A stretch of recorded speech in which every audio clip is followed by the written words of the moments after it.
Jazz 90.1 proudly welcomes you to America's longest-running computer show, Sound Bytes. Call the show now at 966-JAZZ. That's 966-5299. Toll free 800-790-0415 or soundbytes.org. Now, alongside Steve Ray and Dave Enright, here's Nick Francesco on member-supported Jazz 90.1. Good afternoon, Mr. and Mrs. American, all the chips in the PC.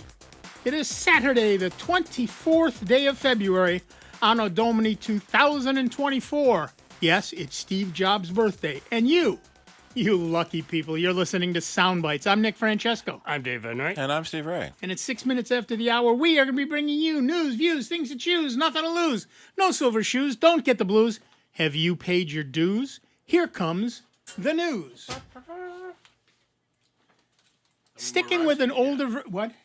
How many more rhymes can you get? We'll see. A lot, probably. Probably.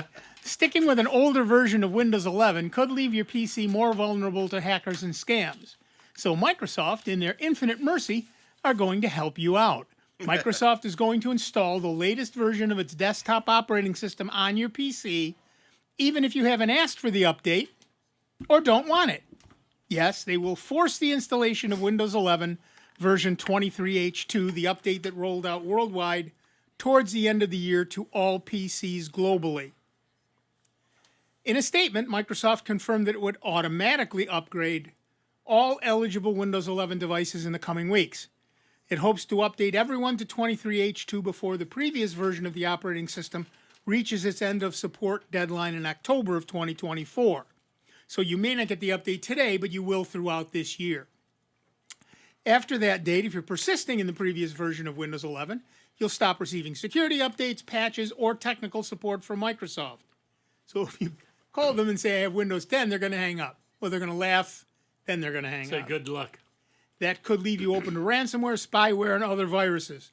The same fate awaits Windows 10 users who don't or can't upgrade to Windows 11 before the deadline in late 2025. However, Microsoft will offer some security updates for an extra fee. Of course. Microsoft says it uses machine learning beg your pardon, to ensure the automatic update process starts at the best time for users around the world.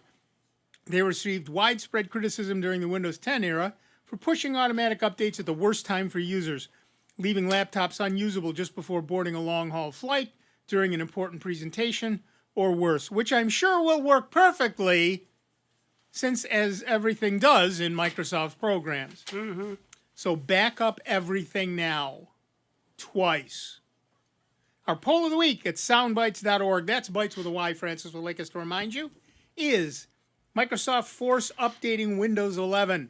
Your choices are great, can't wait, I'm sure it'll be fine, I'm backing up everything right now. Linux is easy to install, you say? And Windows... So far, we've got 34 votes, and Windows is in the lead just barely above I'm backing up everything now. Smart people right there. Then the glass is half full and made of gold. I'm sure it'll be fine. People are right behind them. Well, I guess that other PC that I got, it says Windows 11 won't work on this PC. You're moving to Linux, or you just put two behind its ear and dump it in the canal? No, I'm just going to dump it to Linux. Yeah, exactly. I mean, I already got it on one machine, and it's working fantastic. Right. And it's like... Time to move. All right, so you can vote in the poll at soundbytes.org. Again, that's Bytes with a Y, Francis would like us to remind you. And you can give us a call. 585-966-JAZZ. That's 966-5299. Toll free 800-790-0415. The other question it brings up, though, is what if I've turned off automatically update? Turn that totally off. It appears that Microsoft does not care if you've turned that off. They're going to override it? They can, certainly. There is... Who do you think owns it? I'm sorry. Oh, I know. Okay. Who do you think owns this machine? It's not you. It's Microsoft. Get over it. Then I can send them the electric bill too? No. That it creates? Right. And the problems and everything else. Yeah, and the frustration? No. Lost time? None of that. They own the machine without any responsibility. That's how No, that they works. only own the software. They own the software without any responsibility, which means if you put Linux on it, you own everything. Oh yeah. So Which, yeah. like I say, actually 2 other machines, Linux works very fine. Oh, thank you very much. Right. I have to check my wife's machine. She's still running Windows, and I don't know that it's upgradable to 11. So I'll have to buy her a new laptop. They have changed and loosened the minimum recommendations. Right. So a lot of machines that were initially not upgradable to 11 are now. So if you wanted to, go check again. Yeah, I will. I will. Steve Gibson had written a program called In Control that will set registry entries to stop upgrades. Right. And I'm going to test your pop link to see if that works. And so theoretically, if you set the registry entry rather than just a preference, it might work. Maybe. We'll see. We'll see who really owns your machine, Yeah. Microsoft or Steve Gibson. While Steve is doing all of that, we're gonna go back. We're gonna go to the phones. Our first caller is Fred from Rochester, New York. What's up, Fred? Hey, I just recently purchased a Intel Nook. It's got Windows 11. Sadly, I need it to run Fusion 360. So I'm stuck with it. This is my first Microsoft machine in several years. Uh-huh. The last one was where I worked, and the IT people took care of everything. Sure. So I didn't have to do anything. That was, So I'm looking. You've recommended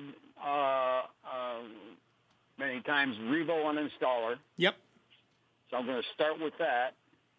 I see the Revo uninstaller Pro is $25. Is that annually?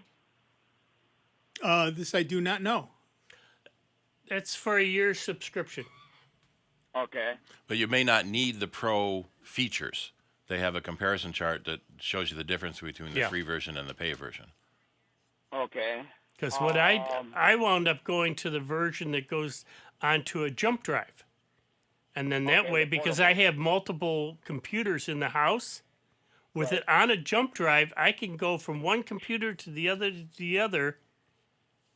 and do up the cleanup. Yeah, I see that. It's about $5 more a year. Yeah. They also have a someplace that popped up. They had a special for $57 for 2 years. Mm-hmm.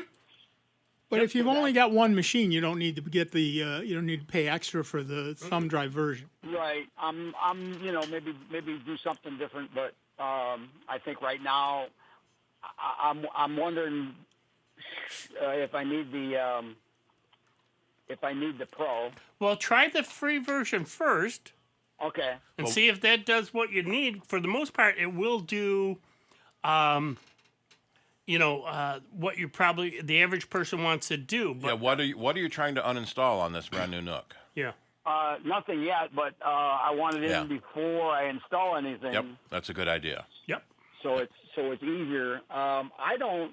The only thing that I plan on doing Windows is the Fusion 360. I may do my banking and stuff from there because it's got a bigger screen, easier to see. But other than that, no. So can I run Linux dual on this machine? I have an Intel NUC that I run Linux on, and it's beautiful. I have. How big is your storage drive? Right. A terabyte? Yeah, that's enough. Yeah, you should be fine. Be careful installing it. Make sure that read every prompt, because there's a point where it's gonna say, do you want to own this drive or share it? Yeah, don't get click happy. Right. So be very careful. But yeah, you should be able to obviously do a backup before you do that, and make sure you have your serial number for Windows and blah blah blah. But Yeah, Okay. it should work fine. Like I said, I'm running. I have a NUC that I'm running Linux on. It runs great. Before you do that, did your NUC? Are you plugged in to your network, wired or wireless? I'm wireless. I'm currently using a hotspot. Yeah. So the first thing you want to do before you do anything else is download the right driver just in case. Because that was the one thing I discovered. The NUC that I bought did not have Wi-Fi built in. So I had to buy an external, I had to buy a dongle to do that. And because it's in another room. And It makes it, I had to make sure that the driver would work, and in fact, the driver was not in Linux. The Linux that I used Xubuntu, and so I had to download the driver and then install it myself. yeah, it's Okay. tricky to install your network driver when you don't have networking. To get to the driver, To get to right? the driver, Exactly. yeah. So you download that first. Make sure all of your drivers are available to you before you install Linux. That was the only driver I couldn't install on my NUC. So NUC, for those of you listening, is NUC, Next Unit of Computing. It's a little tiny Intel box that's got, however much RAM you bought and terabyte hard drives and i7 processors and i5 processors and all of that. So We're just joking today with the guys at work that we've got a customer getting a Mac Mini, which is Apple's version of the NUC. It's an 8-inch square box. right. And a 32-inch monitor. So it's this little tiny computer box and this giant monitor box. The size of the box doesn't matter anymore. Yeah. It does if you're adding, you want to add 4 or 5 hard drives or some specialized card in it. Which is a really card. small niche anymore. Right. All right, yeah. So you should be fine. So I have 32 gig of RAM. Yep. It's got a video card which has 16 gig of RAM by itself. Right. Yeah, you should be fine. All that works fine from a hotspot. So the second question of the day is, now I'm looking at internet providers, and it seems like at my address, Spectrum is the only option. Okay. No, not necessarily. The phone company. Well, yeah. You can get 5 megabit from your phone company or 300 megabit minimum from the cable company. No, And depending on where you are, Yeah, there's fiber. If from there's fiber Frontier running, too. then there's multiple more I was options. going to say, you got to check, because Spectrum isn't. I mean, Rochester Telephone Company has been going all guns out, putting up fiber to do their new fiber internet. So if you've seen work trucks in your neighborhood, there's a chance you might have something faster now. Yeah, or you just pick up the phone and call them and see if it's in your area. Right. Okay. I checked a couple. There was I googled best ones, and Spectrum came up top, and then Frontier, but Frontier was way more expensive. I just need a little bit of internet. Right. So what would you recommend because they have many plans, 50 megabits, 300 megabits. How many people in your house use the internet at the same time? Just me. You don't need a lot then. All by myself. The only thing I'm doing, like I said, with the other than the occasional browsing, which I've been doing off of my phone for the last couple of years, Right. the only thing I will have is the Fusion 360, which I think the lowest 50 would work. So if I get 100, I'll be double what I need. Right. Just one more question. Green light's not in your area? No. Okay. And Just also, double-checking. do you have any streaming services like Netflix or any of that? Nada. Nothing. Then yeah, What's that- 50 will what's do that you, kind of 100 will do you better.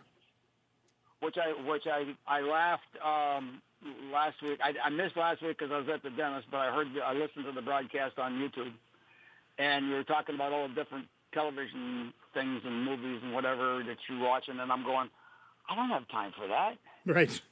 I come home from work. If I sit down, it's over with. Yeah. I come home from work and I get something to eat, feed the cats, do a couple of chores, and it's time for me to get to bed. Yep. No, I get it. So, yeah, there won't be any streaming. I might get crazy since it's there and it's plugged in. I might get crazy and look at a movie, but awfully rare. Yep. Might be some video conferencing, Zoom type. That would also be rare. So you're saying 100 megabytes? Mm-hmm. Yeah, you should be fine. Okay. So I'm gonna get the Revo on installer. So I have internet. I can download the Linux. Yeah, absolutely. Whichever version you want, you can download it, install it on a thumb drive, and you're on your way. Okay. Does it have to be on a thumb drive? No, well, it depends. Where else are you going to put it? Well, I can't put it right to the hard drive? No, you have to install it from something to the hard drive. Gotcha. Okay. So I've got plenty of the thumb drives around. Yeah. So I download that, and I can run those two side by side because, like I said, the only thing I need the Windows Microsoft for is because Fusion doesn't have a Linux version yet. Right. You can always get the Mac version. Well, yeah. Then I can download a Mac. Yeah. So that's where I am with that. Revo, Fusion, Linux. You're on your way. And drivers. You got it. Okay. I think I got it. I think you do. I'll probably have to call you back next week with my hair pulled out and going, what did I do? Have fun. Remember to back up first. Where do I find that license for the Windows?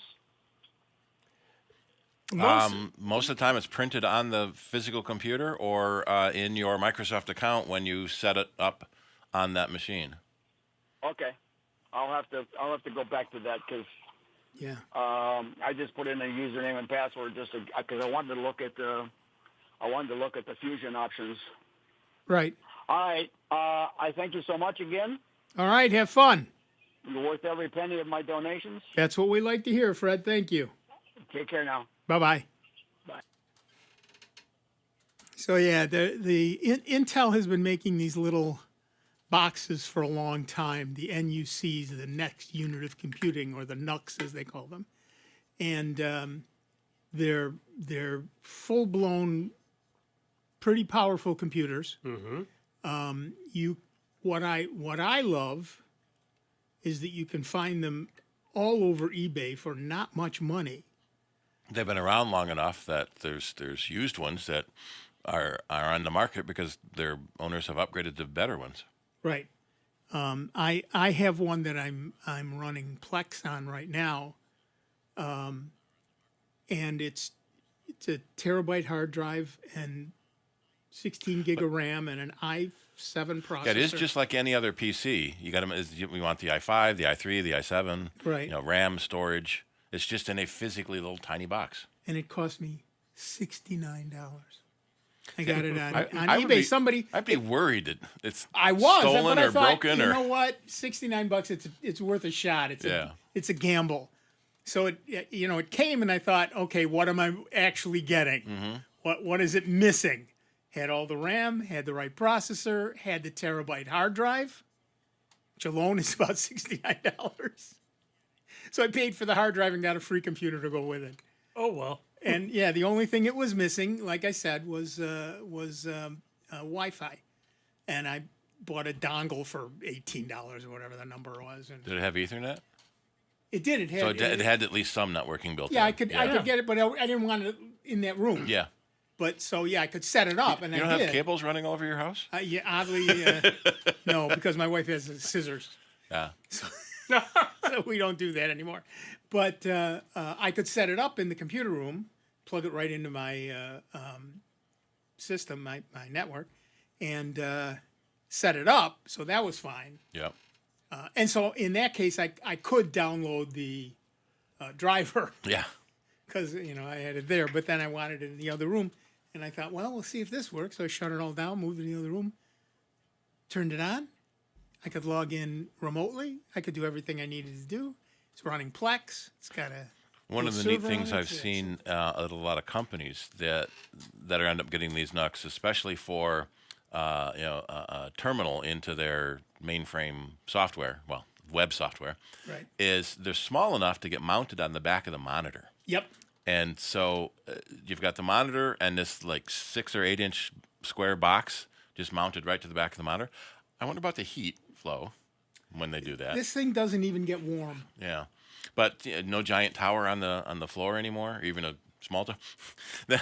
Some of my customers, especially in the graphics world, that have giant towers, in the winter the giant towers are on the floor to keep their feet warm.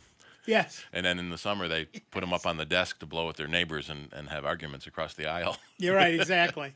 One of the interesting things is depending on how much power you really need, you can power a monitor to do that kind of stuff with a Raspberry Pi. Yep. And that's even smaller and less power. And yeah, you can mount that also right to the back of you can mount it to the back with sticky tape, double-sided tape. It's that light. Mm-hmm. So yeah. Very quiet too. Very quiet, very nice. It's an easy thing to do, and it's pretty cool. So if you're looking for an alternative to the big thing, of course, is it's not a laptop, but most people don't want a laptop. They buy a laptop, but they don't really need one. They're not going anywhere with it, but you're paying extra for the form factor, and you're paying extra. So in my case, when I buy, most of the machines that I buy are Nooks or desktop machines where I put that extra money. I spend the same amount of money, but I put the extra into more RAM or a bigger hard drive or a better processor. Yep. Why not? And that's the other thing too. You don't need one giant computer. Right. A lot of times, 3 small computers that cost less than the one giant computer may work out better for you. Yep. You do your web surfing on one, you do your video streaming from another one. Separate your tasks. Well, and for me, a lot of the testing that I do it on a machine that I don't care if it dies or gets hacked or whatever happens to it, because I'm constantly redoing it over and over and over again. So, it got hacked. Okay, fine. Nuke it for morbid. It's the only way to be sure. Right, exactly. Right. So yeah, there's a lot to be said for the small machines. There's a lot to be said for multiple machines over one big machine, and there's a lot to be said for desktops over laptops. If you're not, we say this all the time, if you're not carrying it around, if it really just sits on your desk all day, why are you paying for the form factor? Buy a bigger, better desktop, and if you really need to take something somewhere, get an inexpensive Chromebook. Because I guarantee you, most of the time when you go out somewhere, all you're doing is browsing the web. Or even a tablet, which is smaller and cheaper yet. Smaller and cheaper yet. Smaller, depending on which one you get. So, pay attention to what you're actually doing and why you're doing it. All right, we're going to take a quick break. Back in just a couple of minutes with Dave Enright, Steve Ray, me, Nick Francesco, and you. It's 29 minutes after the hour. You're listening to the longest-running computer show in the known universe, Sound Bytes. Give us a call, 585-966-JAZZ, 966-5299. Toll free, 800-790-0415. We'll be right back on Jazz 90.1 in just a couple of minutes.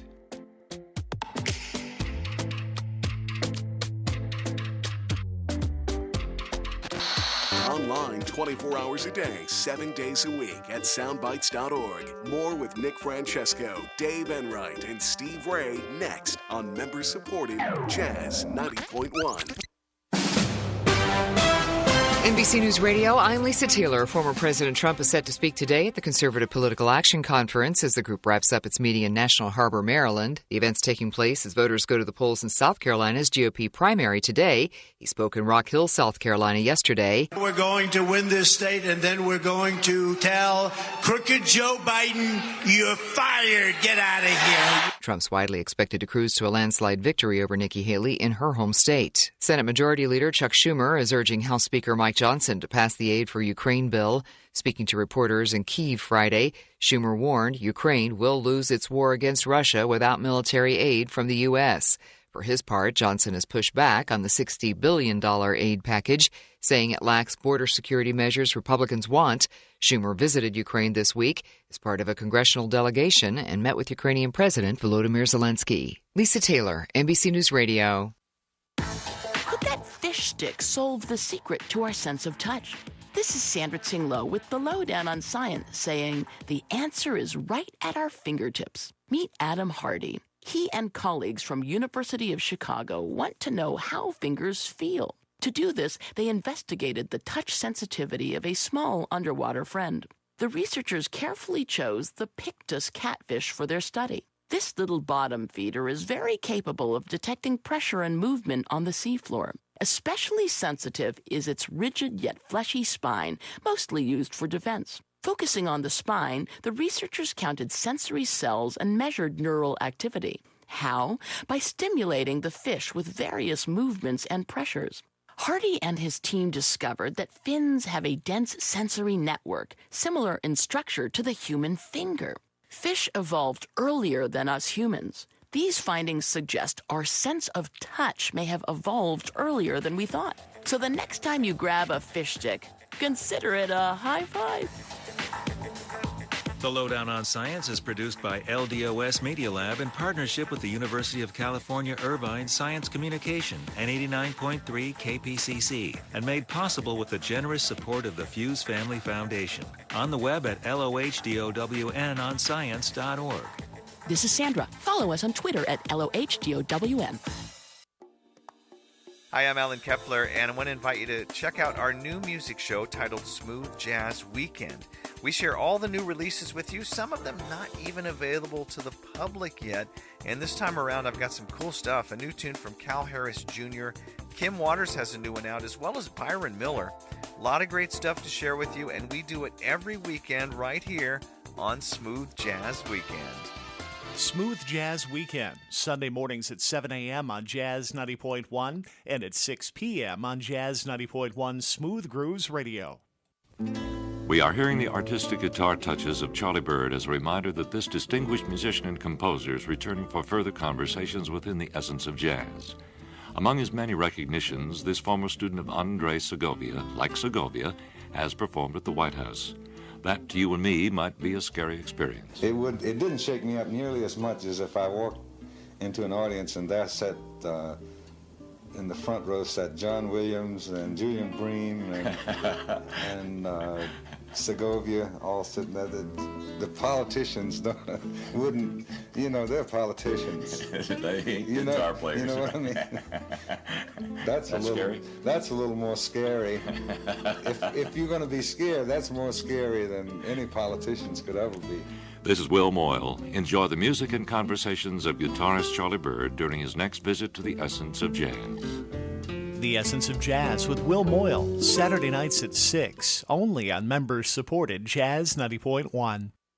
Are you thinking of adding a pet to your family? Greece Residents Assisting Stray Pets, or GRASP, is committed to reducing the number of homeless pets by placing dogs and cats into compatible, loving, permanent homes. For more information on how you can give a homeless pet a second chance through adoption, visit graspinc.org. GRASP, striving for the day when every dog and cat will live in a loving, safe, and healthy home. Young or old, black or white, or anything in between. From employees to entrepreneurs, doctors to detectives, some things define us and set us apart, but there's one thing that binds us. Before anything, we are one thing. Born to be Americans, proud to be Americans. Our United States are our united fates. Know your Constitution. Unity. It's an American thing. From AmericanThing.org. Jazz 90.1 weather. Some areas of lake snow to contend with early Saturday. Otherwise, clouds will give way gradually to some sunshine. It will be cold with that wind coming in out of the north. The high temperature into the low 20s we could see a fresh coating to a scant inch of snow, especially along the 104 corridor, before the lake flakes fade. For tonight, we'll look for a mainly clear sky. It's going to be cold. The overnight low temperature in the mid-teens. Temperatures moderate nicely Sunday with a mixture of clouds and sun, the high in the mid-40s. I'm meteorologist Josh Nichols for Jazz 90.1. And currently right now we've got clear skies. It's 20 degrees out at the airport and 21 here at member-supported Jazz 90.1.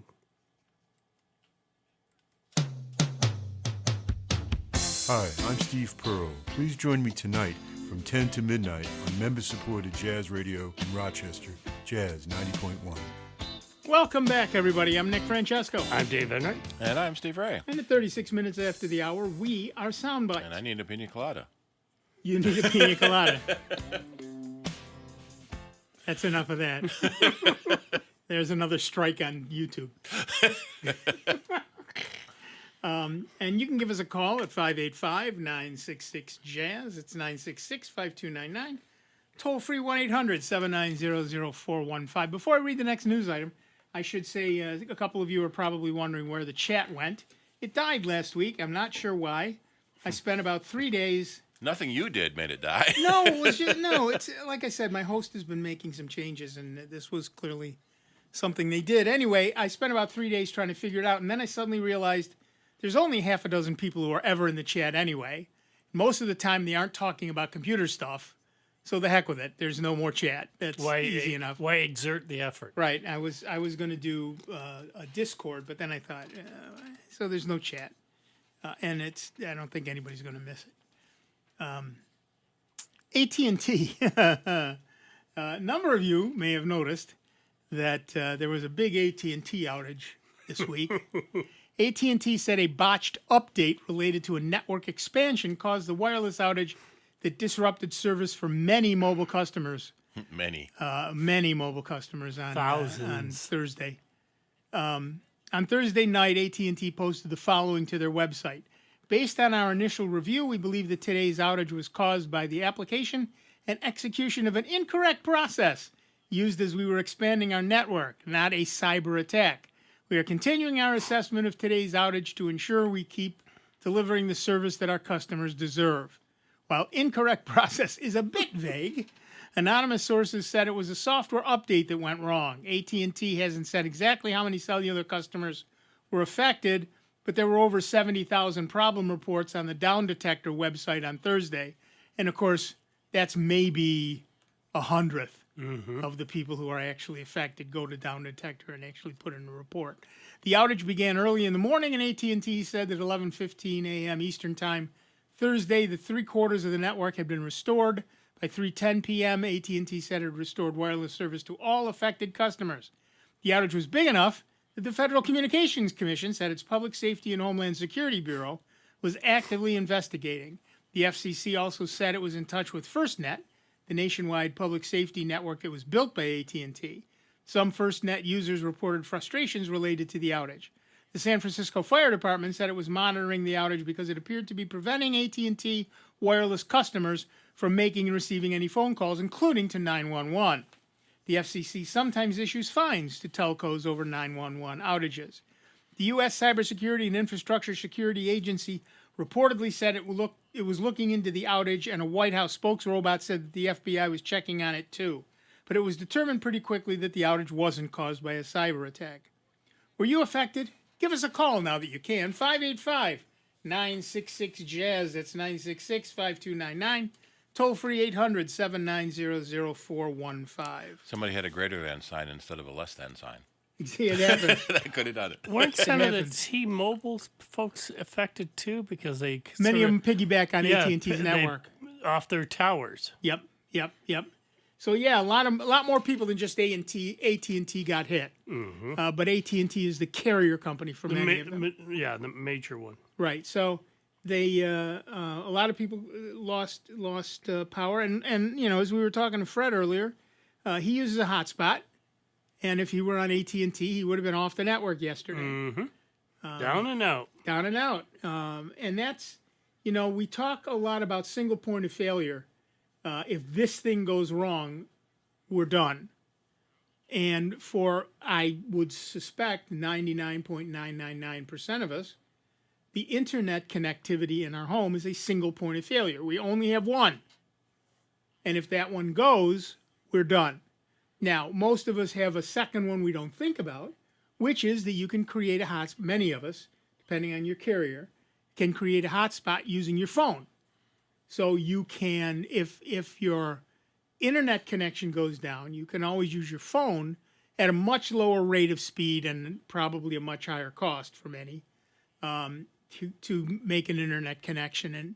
But if that's what it takes, depending on how widespread the outage is, right? Your cell phone talks to a tower, and then the tower talks to the internet. Right. So if the problem is a widespread power outage, yeah, you may be done anyway. Yeah, and then in which case, break out the banjo and sit around and play. Well, when I was a kid, that's always when we ate the best because we had to empty the freezer out before everything spoiled. Yes. We had many years ago. We had an ice storm that took out. I've said this before, and our house did not lose power. We feasted. Yep. People came over and said, "Can we?" We were talking to people. And how long an extension cord can we run? Yeah, we did. We ran every extension cord we could, and because people look out their windows and see our house still had lights on. So all the neighbors that we'd never met, and all the ones we had met, were over our house. Can we come? Yeah, sure. We'll bring food. Absolutely. Yep. We ate like kings for like 3 days. We had people sleeping everywhere. Kids were saying, can my kids bring their video game? Yes, because we want them to have some sort of distraction. Bring all of them. That's one thing we used to hate, though, at Home Depot. When you get the outages and that, people come in and buy the generators. Always a big surge in generators. Yeah. And then they never need them again. Right. No. Or the following week, they're there saying it's not working and they want to return it. They don't maintain them properly. Right. Or, What was that giant? There was a giant ISP somewhere in, was it New York? Where the flooding, Hurricane Sandy. Yeah, yeah. The building flooded, the basement flooded, the generators were on the roof. They had 7 generators. 2 of them were down for maintenance. 3 of them were down for upgrades. So none of the generators worked. Right. For one reason or another. They hadn't been tested in a while, so when they tried to turn this one on that was supposed to work, it didn't. Right. Yeah, we've got 7 redundant generators. None of them worked. None of them worked. It's not like Hurricane Sandy was that big a surprise. Mm-hmm. Somebody should have said, maybe we don't take these down for maintenance right now. Right. And they had the good sense to put them on the roof, not in the basement, which got flooded. Right.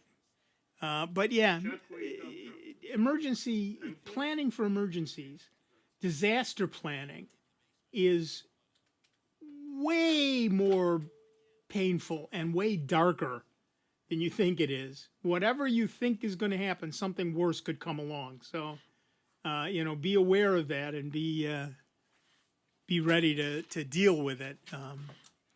Whether it's on a personal level, in your home or at your work. I've known a number of ham radio.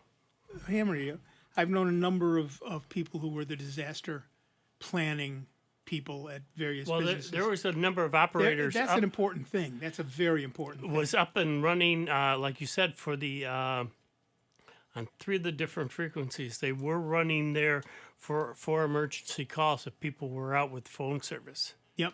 And that's important. Oh, yeah. But there's also, how do you keep the building warm? Oh, yeah. No, there's... What do you do for the people? There's a lot. A multitude of things to consider. And you plan, in a business, you plan what happens if there's an earthquake. Yep. Where are our data going to be safe? And what if there's a nuclear attack? Where are our data going to be safe? In my case, I think to myself, if we have a nuclear attack, my first thought is not going to be, where are my programs right now? Make sure you remember to take a can opener into your fallout shelter. Exactly right. All right, back to the phones. Our next caller is Chuck from Penfield, New York. What's up, Chuck? Hi, gentlemen. Just want to rehash something. You were talking about computers the size of ice cubes. Yeah. If I go to eBay, what do I do a search for? I searched for Intel NUC, N-U-C. N-U-C, okay. Next unit of computing. Now, caveat emptor, right? Buyer beware. I'm not going to promise that you'll get as good a deal as I did, but Is it an Intel product, or are there multiple? I'm assuming there are multiple people Dell who make and a them. bunch of other people Intel is making the one same of the stuff. manufacturers. And most of them use Intel chips. Most of them use Intel chips, so they're Intel NUCs no matter what the name says. Okay. And if you don't want the tiny NUC, there's a mini PC that's a little bit bigger. Right. That isn't even a half tower. The Think Center, for example, from Lenovo. Yeah. Is another one. But what I happened to run into was a company that was selling off inventory. I don't know if they were upgrading or going out of business or what they were doing, but they were selling off inventory. Frankly, I should have bought 2 or 3 or 4 or 10 of them. Right. But and there's companies that go out and buy people's inventories, and then they sell them. Right, exactly. And that's what you often see on eBay. Yeah. So, in many cases, it's not a product that's got a problem, but it is a product that's been used. Okay. In my case, it was an unopened box. Oh. But again, luck of the draw. 50 trades. Right. So, and I thought, I'm willing to gamble $69. Okay, so it's called a NUC, N-U-K. N-U-C. Or N-U-C, okay, and anybody that's a lookalike. Right. So NUC stands for Next Unit of Computing. Okay. And it's a little box. You can usually Google 4 or 5 inches square and maybe an inch tall. Yeah. Okay. No hard drive or no CD drive or nothing like that. No, none of that. They got lots of ports. Ports, yeah. USB ports. Mine had USB 3 and so I was fine to be able to add things to it. Most of them don't even have. Well, they don't have a 2.5-inch SSD. SATA drive bay. Right. They use NVMe blade cards. Oh, okay. So they're even smaller. Yeah, that's one. There's not enough room inside these tiny boxes to even fit a 2.5-inch laptop drive. Right. And you're not going to upgrade any of that stuff. It is what it is, pretty much. The storage you can usually NVMe is usually slotted. You can pull one out. Yeah, and you another one in. can change that, but you're not going to change the RAM. You're not going to change the processor. You're not going to add a card in it because there's nowhere to put one. Yeah. But you've got all the USB ports to add external storage. Yep. Okay. All right. Real good. Thank you. All right. Have fun. And yeah, my thought is, when you want to play with a second machine or do some cool thing, now you've still got to, I'm running mine headless, but you'd still have to buy a keyboard and a mouse and a monitor.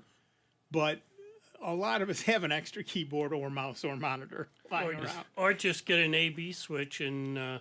Or get an AB switch. Switch from KVM one computer switch, to the other, yeah. I just found the NUC 13 Extreme, 64 gigs of RAM, 2 terabyte SSD, for $1,300. Yes. So they don't have to be cheap. They're not cheap in the beginning. Yeah. This is on eBay for a used one. Oh, nice. But it's yeah. But what was it originally? Right, maxed RAM and maxed out storage space. Yeah. Right. Be interesting to see what it was originally. I wonder if I can find it. Usually, just if they give you the number, the part number, yeah. Yeah. But yeah, and they're not the only people making small computers. Like I said, Lenovo makes the Think Center, RE Center, and it's a smaller box, and any number of them make mini towers and pizza box sized. $1,600. Yeah. So $300 off for a used one. Well, not. Gently used, probably. Hopefully. And again, they offered it $1,300, and wait another week. There's 45 bids so far. Right. Oh, ends at 2:05 today, so jump right in. And the other thing is, the one I was ordering was one of like 300 that they had. Yeah.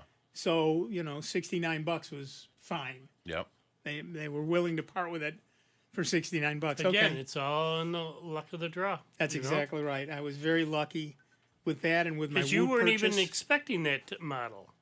No, I wasn't. No, that one I was. That one I saw. This is what they're selling, and that's what I bought. The Woot laptop that I bought was anything from an i3 to an i7. That's where you lucked out. Yeah, that's where I lucked out for real. One thing,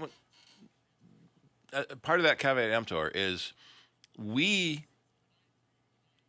have no problem buying used computers. Right. Because we know how to fix them. Right. for the I know a average guy who. or no guy. I was gonna say Yeah. he doesn't open them For up. the average home user, you might not want to look at a used computer. You don't know why it's used. Was it purchased and they didn't like it and returned it, so they can't be sold as new anymore? Was it purchased and had a problem and they Right. returned it? So it's most of the time they have a warranty, which is great. But if you're fighting for warranty repairs on your brand new computer, that's not very nice either. Ain't gonna hold the water, Right. No, and that's absolutely true.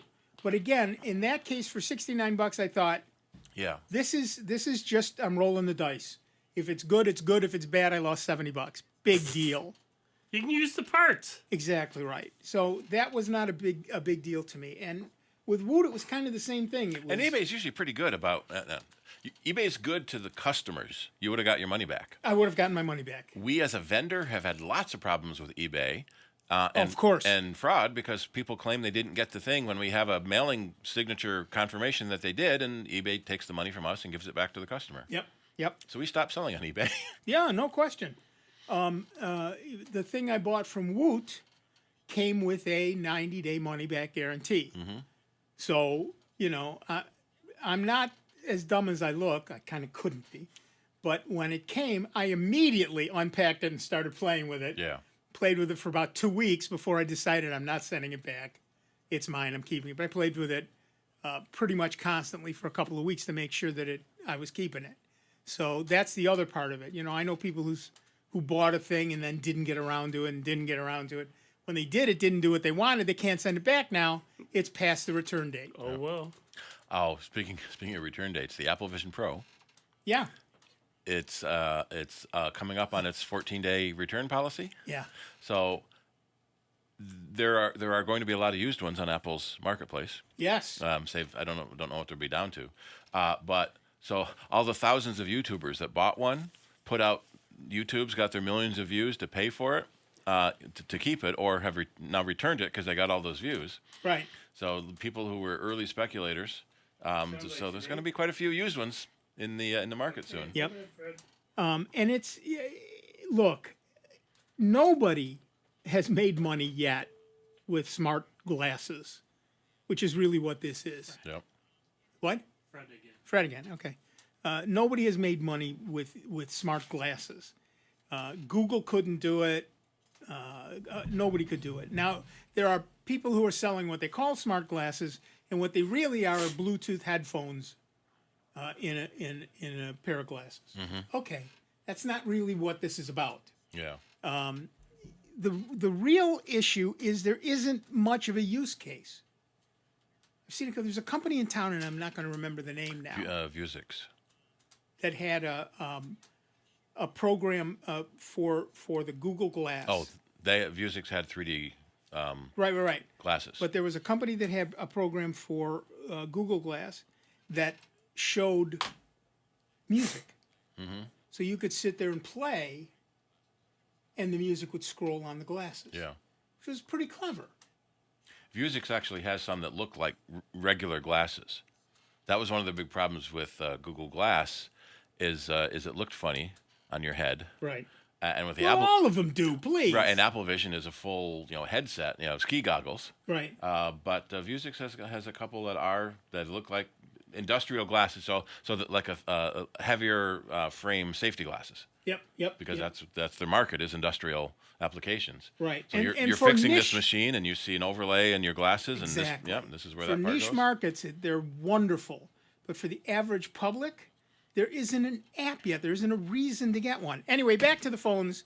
Our next caller is Fred, calling back from Rochester, New York. What's up, Fred? A little bit different topic. My daughter could use a new computer.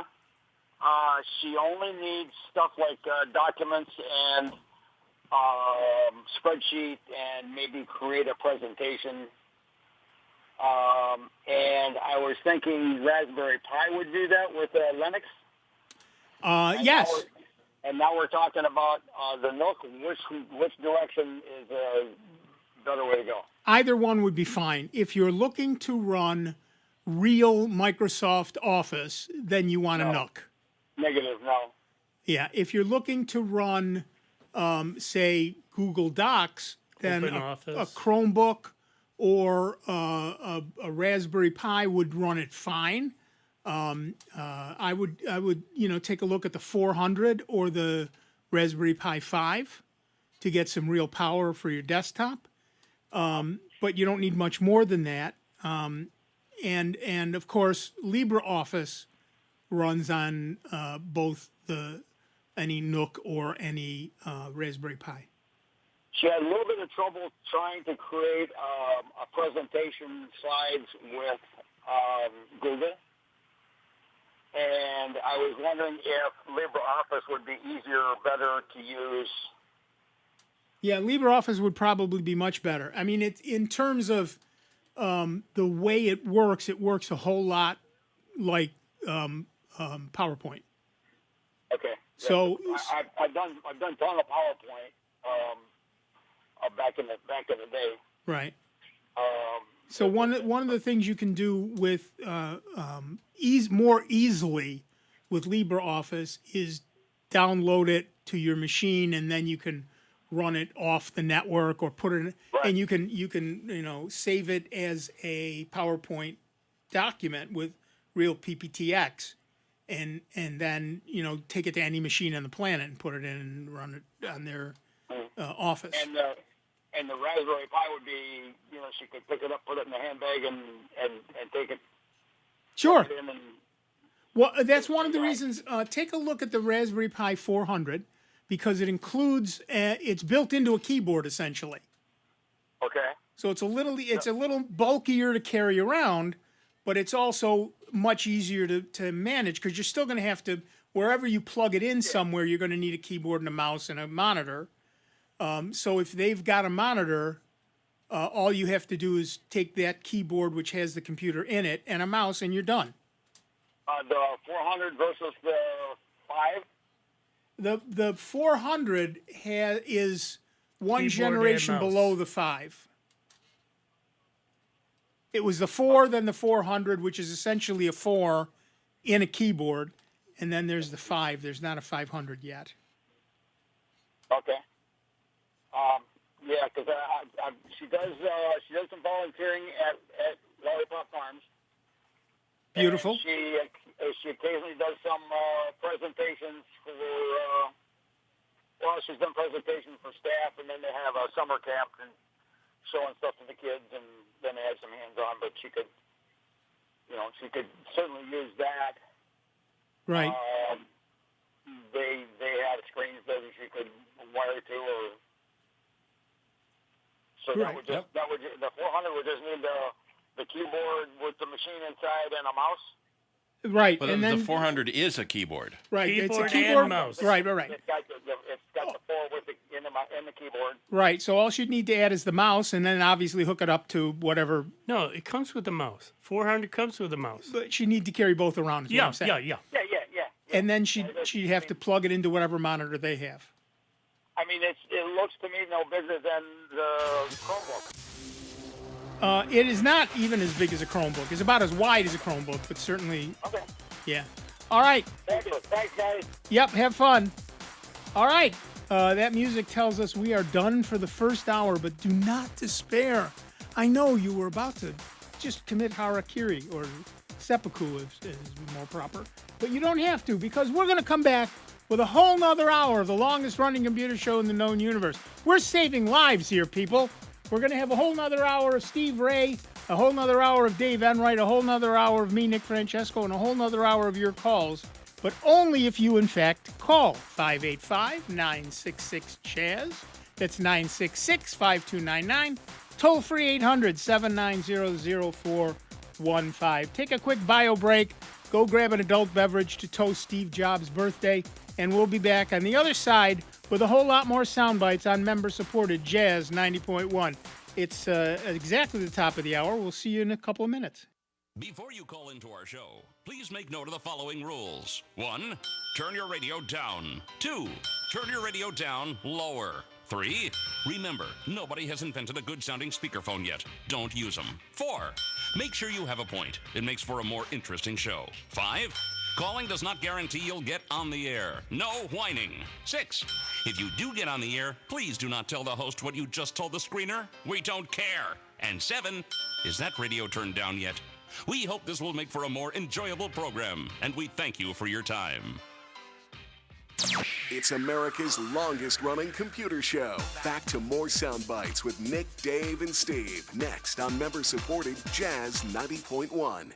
WGMC Greece Rochester, a public service of the Greece Central School District. Jazz 90.1. Celebrating 50 years on the air in Rochester. This is an NBC News Radio special report, the South Carolina primary. South Carolina voters will cast their ballot today in the GOP primary. Here's Lisa Taylor. Former President Trump holds a big lead in the polls over former South Carolina Governor Nikki Haley, who vows to stay in the race until the very end. South Carolina is an open primary state, so both Republicans and Democrats may vote in the election as long as they didn't vote in the Democratic primary earlier this month. Nikki Haley was on the Today Show this morning on the second anniversary of Russia's invasion of Ukraine and responded to the risk to America's national security if Trump continues to refuse to condemn Russian President Vladimir Putin. This is the time that America needs to understand that Putin has made it very clear once he takes Ukraine, Poland and the Baltics are next. If that happens, that puts America at war. Trump is widely expected to cruise to a landslide victory over Nikki Haley in her home state. Meanwhile, recent national polls show Trump leading President Biden by a slight margin in the race for the White House. I'm Dina Kodiak. We are hearing the artistic guitar touches of Charlie Bird as a reminder that this distinguished musician and composer is returning for further conversations within the essence of jazz. Among his many recognitions, this former student of Andrei Segovia, like Segovia, has performed at the White House. That, to you and me, might be a scary experience. It didn't shake me up nearly as much as if I walked into an audience and there sat, in the front row sat John Williams and Julian Bream and Segovia all sitting there. The politicians wouldn't, they're politicians. They ain't guitar players. You know what I mean? That's scary. That's a little more scary. If you're going to be scared, that's more scary than any politicians could ever be. This is Will Moyle. Enjoy the music and conversations of guitarist Charlie Bird during his next visit to the Essence of Jazz. The Essence of Jazz with Will Moyle, Saturday nights at 6, only on members-supported Jazz 90.1. Tickets for Jazz 90.1 University classes in 2024 are on sale now. Get yours at jazz901.org. Here's another I Love New York travel tip. Travel across New York State and you'll find a land steeped in presidential history. Experience Theodore Roosevelt's life in 3 locations across the state: the site of his inauguration in Buffalo, his birthplace in Manhattan, and the first summer White House at Sagamore Hill on Long Island. In the Hudson Valley, explore Lindenwold, once the estate of our 8th president, Martin Van Buren. In Hyde Park, discover the FDR saga in the homes of Franklin and Eleanor Roosevelt, the exhibits at the nation's first presidential library, and over 1,000 acres of trails and gardens. To find out more about these and other presidential sites in New York State, visit the I Love New York website at iloveny.com or dial 1-800-CALLNYS. That's 1-800-CALL-New York State. Honoring our presidential history, it's easy to love New York. Hi, I'm Jenna Ushkowitz. Animals protect, comfort, and give us their love. It's time we repaid the favor. American Humane encourages everyone to do 4 simple things: adopt from a local rescue group or shelter, help animals in disasters by becoming an American Humane Rescue volunteer, choose only humanely raised foods, and help endangered creatures by supporting American Humane certified institutions. Visit AmericanHumane.org to learn more.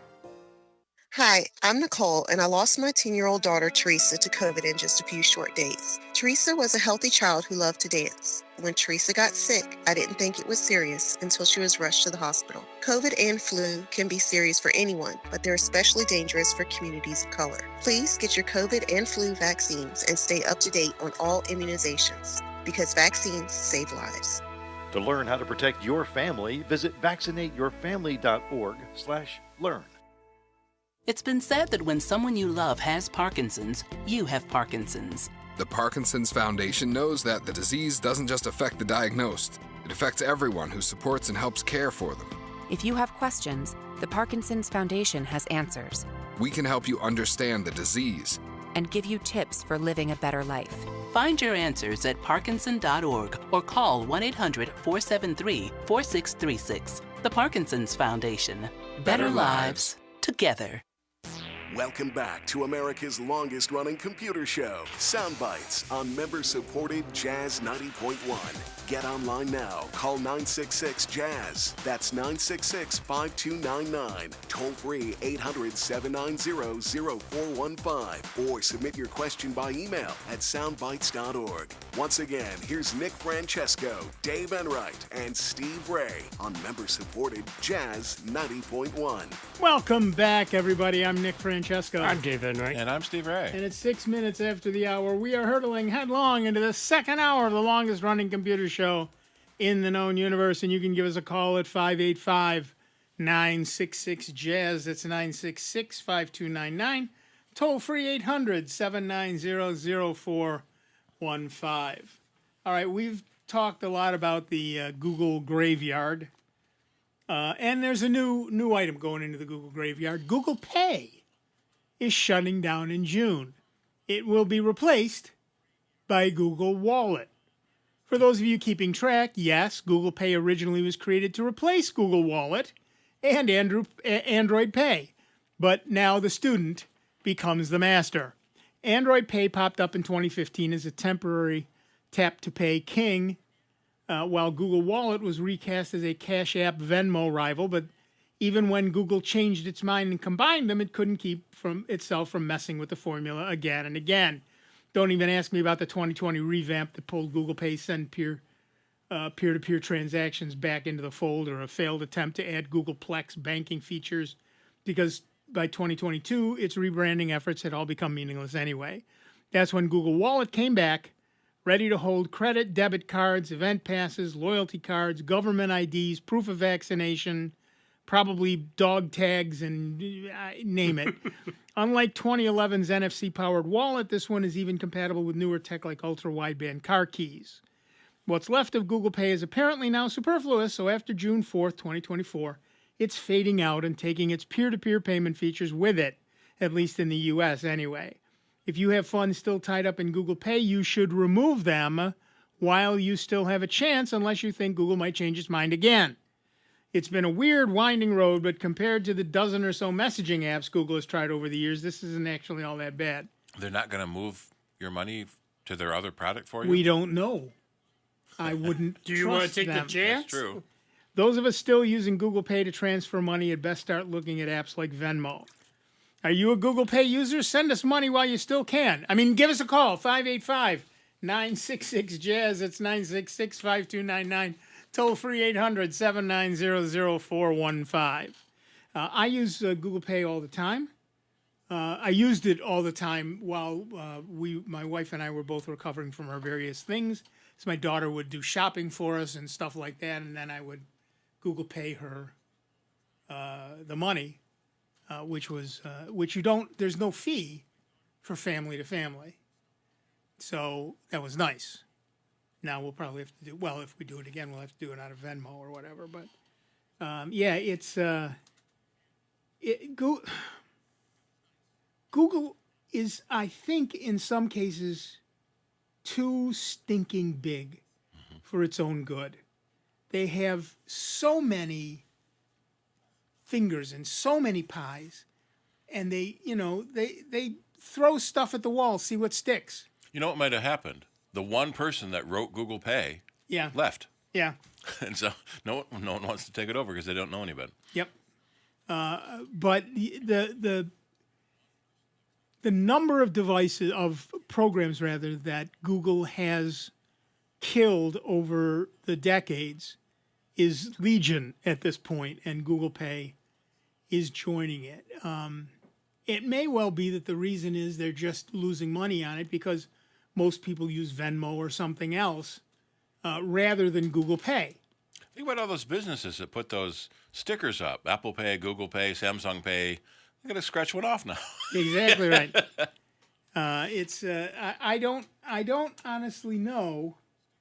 Well, Google Wallet is actually the thing that does what Google Pay does for those devices. Put multiple credit cards in. I have to tell the story. Our friend of the show, Jerry Seward, has an Apple Watch, and you can put your Google Pay on your Apple Watch. So he went up to a thing one day and ran his hand over it, holding an apple, and said, "Do you take Apple Pay?" And it dinged. I thought that was very funny. Nice. I thought that was very funny. But yeah, everybody does it. Apple Pay does it. You can use your phone. You can use your watch. You can use your iPad. You can use your whatever you want to use. It. Anything that has so much, so you don't have to, have a credit card go. Well, and the better thing is that every time you use the service, Apple Pay, Google Pay, whatever, a random credit card number is sent. And so if that company ever gets breached, and they're going to, not if, when the bad guys don't get your real credit card number, they get a random number. I tell people all the time, if you have a phone that is capable of doing near field communication where you can tap to pay, use it, because it is so much more secure. I can't tell you the last time I used my credit card. In fact, a couple of weeks ago, I gave it to my wife, my credit card, because she was doing PT and they still required a credit card. And I just got it back this morning. Yeah. I haven't missed it. I haven't needed it. So I told you last week, my turn for donuts. Yeah. I left my wallet at home. Yeah. And I couldn't remember if the donut shop took Apple Pay, so I had to run home and get my wallet. When I got there, they did, so I could have used my phone, but just in case. You guys decided that donuts are better than me being on time. Yes. Since you're never on time anyway. Yeah. The one other criticism, though, I have, granted it's, the Apple Pay and that, I love it. And Google Pay and that. But what some places are starting to do now is adding a service charge onto your food bill, that if you're going to pay by credit card, right, they're going to ding you maybe another $1.50 versus using cash. Because the credit card companies, they're not making enough money. Yeah. So they're raising their rates, and people are passing it on to the customer. Yeah, I get it. I can remember, though, I don't know about you, Steve, but I can remember when the banks did increases on their, credit cards, we couldn't pass it on to our customers, or we would get dinged. Recent laws changed. But back in the day, as long as you advertise, say that you're going to do it, you have a sign that you're doing that. It's now legal, and we're losing 3 to 5% per credit card transaction. Yeah, and 7% to New York State. Right. Sometimes they both make more money than we do on a sale. Yes, I don't doubt that. We've had to start passing that on too. So that's why we like accepting Venmo and Zelle, because there's no surcharge on it yet. Right. We had to stop taking PayPal because they started putting that surcharge on it. Right. Right. I still use my PayPal. For some things, and so far it has been a big issue for me. But yeah, and it's ridiculous. But look, I remember back in the day when you went to the ATM, there was a very real possibility you'd get an extra $20 because when ATMs first started being used, they wanted people to use them instead of the tellers. So they, randomly people would get an extra $20. Yep. Okay. Okay. Winner. Yep. Why not? They had to hire, when shopping carts came out, they had to hire actors and actresses, mostly women, they said, to push shopping carts around stores because no one trusted a shopping cart. Right. So they had to make it look like a lot of people were using it. Yep. And just seems so ridiculous. Why wouldn't you want to use a shopping cart? It's new. Yeah. It's something new, and it's something different, and people don't like new and different. Yeah. They don't trust new and different. I'd rather have to hold all this stuff in my arms and have it fall. Right. Right. And then when they put baby seats in carts, that was a big thing. People took to that one pretty quickly. Yeah. That was okay. We used our stroller long after Matthew didn't need the stroller anymore because we could pile stuff in it. That's exactly Matthew, right. get out of there. I need to put this package in. Yep. Make him walk. We see people walking around market with strollers, Yep. and you go, "Oh, that's the lovely head of lettuce right there." That's Because you can't take a shopping cart out of the shopping plaza. That's exactly right. That's exactly right. What it costs them, and they get so many get stolen. You see so many along, different highways and everything else, and that drives up the cost of at the grocery stores too. You gotta wonder what happened. Did someone catch them, or did they just get too annoyed pushing it and abandon it? Yeah, exactly. Who knows? Well, I forget what company did it, but what they did is they put this locking system. That Aldi does that. You got to put a quarter in to get your cart out, and if you want your quarter back, you have to put the cart back. Well, no, this would lock up the wheel. Yeah. And it was good for within that parking lot. You tried to take it out of that parking lot, the wheel locked up. Or some of them will have like a 10-foot stick on it, so it doesn't go out the front door. Yeah. So then you can't get the cart out to your car. Right. Which is handy when you got a lot in there. Right. Or when you're handicapped. Yeah. Mm-hmm. No, I get that. But yeah, so there's a lot of that. There's a lot of that when something new comes out, people get really clever in how they present it, so that people use it. Unless you're a company like Google, who doesn't seem to have any idea how to market anything they have. But that's a separate issue, I think, for a separate time. They put out some great products, and then when people don't use them immediately, they think, oh, this product is junk, we'll throw it away. No, it's a great product. You just don't know how to sell it. So when did Google Pay come out? How long did it last? Android Pay came out in 2015, and then they transitioned it to Google Pay. But yeah, so Google Pay originally was supposed to replace both Google Wallet and Android Pay, and then Google Wallet came back, and now Google Wallet, survival of the fittest, I guess, in the gladiator arena that is Google. Google Wallet won. So according to gcemetery.co, yes, average Google lifespan, they've killed 166 products. Yep. With an average lifespan of 4 years, and they've purchased 212 other products. Yeah, most of the products that we use were not made by the companies that are selling them. Microsoft didn't make Windows, or DOS rather, originally. They certainly didn't make any of the products that are now Microsoft Office. Yeah. And that hasn't been updated since 2019. There was Apparently one. The graveyard died too. Yeah, there's a couple of graveyards. There's a killedbygoogle.com. That goes up to December of. Oh, Google Jamboard is being discontinued in December of 24. Yep. Dropcam. Oh, Dropcam was a great product. That Google bought, and now that's going away in April of 24. Sometimes they Google buy a product for Google the product. Podcasts. To get rid of. Sometimes they buy it for the people. Yeah. Sometimes they buy it just to kill it. Yep. There was one where you could put a flower on the grave of your favorite product. Right. Let me see if I can find that. So one yeah, again. there's just a lot of and of course, Google is not the only one. Apple's killed products. Microsoft has killed products. They all do it.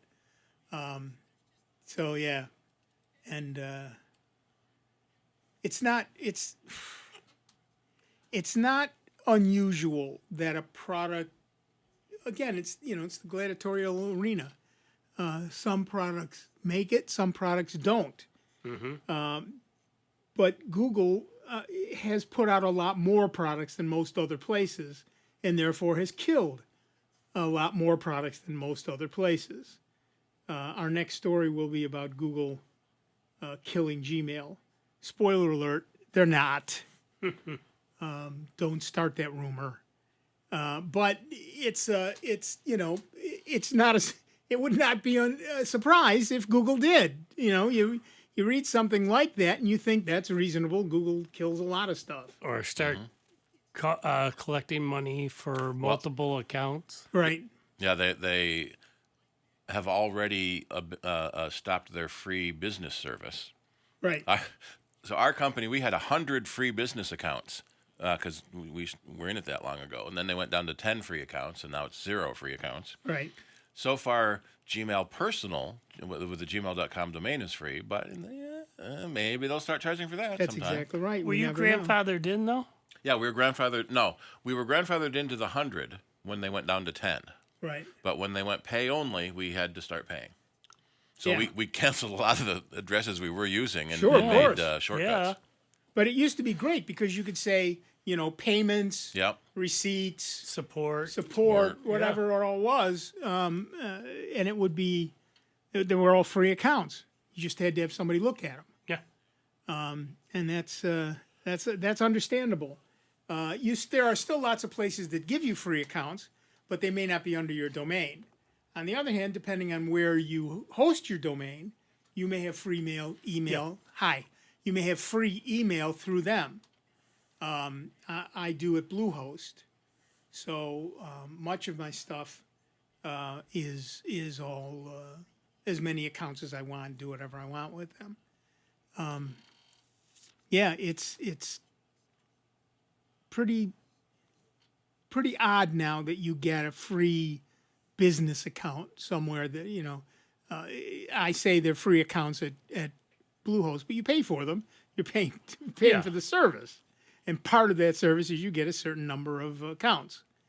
So, yeah, I get that.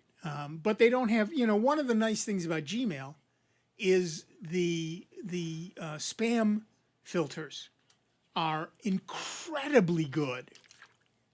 Right. On my Bluehost-only accounts, I get a lot of spam. Yeah, Google says they stop billions of spam messages a day. Yeah.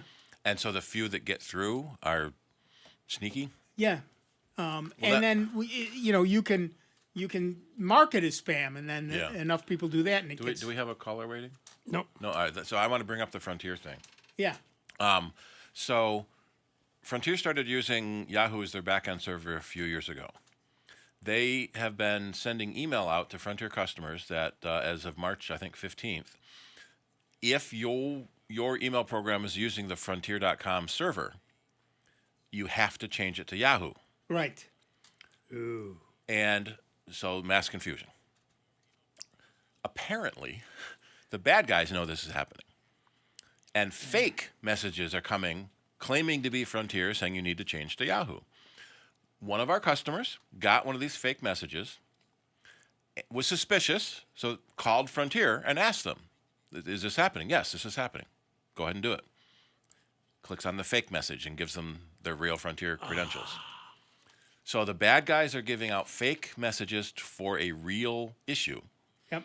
And so if you are a Frontier customer, check your mail settings in whatever mail program you're using, Windows Mail, Apple Mail, Thunderbird, whatever, and make sure that it's already set to the Yahoo address and not a Frontier address. Your Frontier email address won't change. The server is changing to Yahoo, and I'll make sure I pop that one in a minute too. Yeah. So when you get email you're suspicious of, they did the right thing. They called that company and made sure that was a real thing. But that specific message was fake. Check the to line. Check the address. Line. The from line. And don't just look at the name. Look at the address it came from, because the name said Frontier. Sure. And the address said epics.net, whoever they are. Whoever they are. A company that owns a server Yeah. and owns an email service is not going to send mail from somebody else's service. And when they clicked on the button to log into their Yahoo mail service, it went to a Weebly account. Yeah. Which is a web hosting service. Right. But Yahoo wouldn't use Weebly. It would be yahoo.com. Right, exactly. So there were signs there that they were on the right track, but just missed that next step. Yep. And which makes, any spam you get makes it really hard to tell if it's spam or not. Well, the other scam that I've been seeing is, you know how on your phone you can get calls that you don't know, and you know they're spam because just the phone number doesn't pop up. Right. What they're doing is they're trying to get clever, is now instead of just having a number show up there, put in a name. Yes.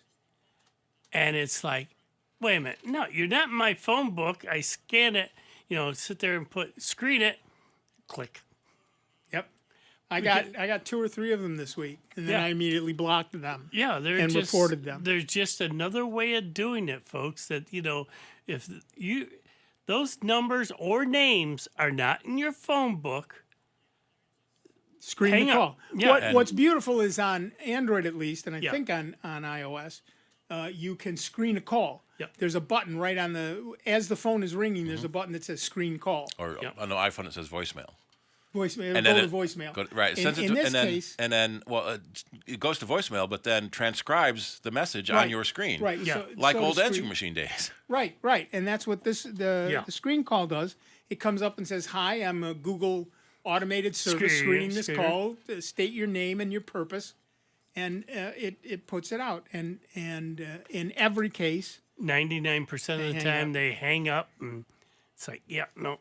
Every once in a while, I get the "Hi, it's such and so from so and so."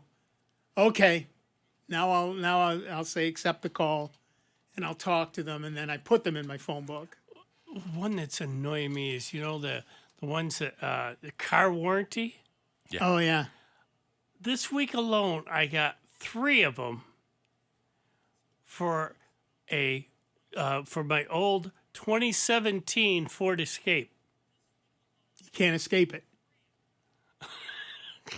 Thank you. I'll be here all week. I now Tip your wait staff. I've had for a long time a 2020 Ford Escape. Right. So somebody's not updating their records. They don't care. Yeah. They don't care. If you're willing to give them money for a car you don't own anymore, they don't care. They're not going to do anything for you anyway. So what do they care? I say, I just sit there and have it screen it, and they'll sit there and say, "Your warranty on your 2017 Ford Escape," and I go, "Yeah, hang up on that one."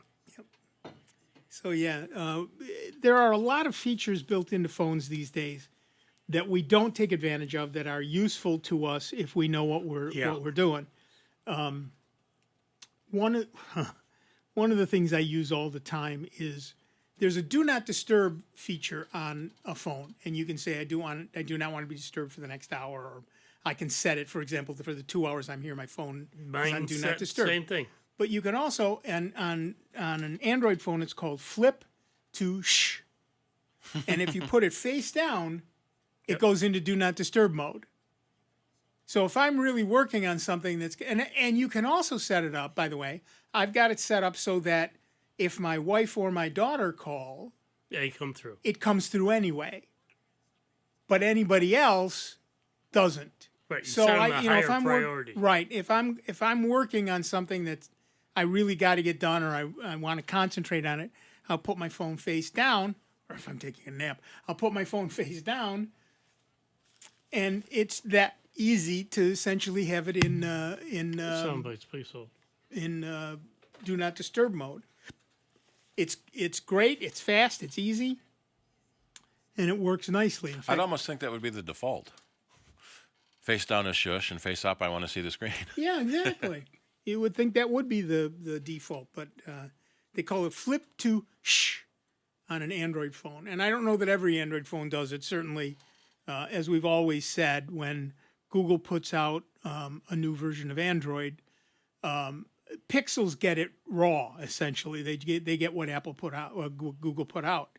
But, Verizon has to make some changes, and then whatever the phone maker has to make some changes, and the big dog has to be the last one to mark the tree.